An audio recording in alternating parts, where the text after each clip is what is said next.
Good afternoon বন্ধুরা। আজকে lunch menu তো শনিবার, আজ তাই নিরামিষ। দেখুন কী কী আছে। এই যে প্রতিদিনকার মতন সাদা ভাত,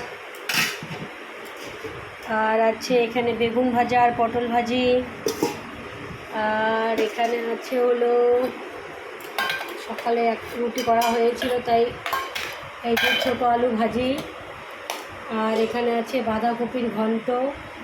তো জানি না কেমন লাগবে বাঁধাকপির ঘন্ট। আর এখানে আছে এই যে সয়াবিন দিয়ে দেশি আলু দিয়ে পনিরের রসা। আর এখানে আছে এই যে সব মিশালি ডাল, মূলো, পেঁপে, কচু, ঝিঙ্গে সব কিছু দিয়ে মিশালি একটা ডাল, মাছের ডাল আমরা বলি যাকে। তো তোমরা কে। আর আছে এখানে পাঁপড় ভাজি। এই হলো আজকে দুপুরে আমাদের শনিবারের লাঞ্চ মেনু।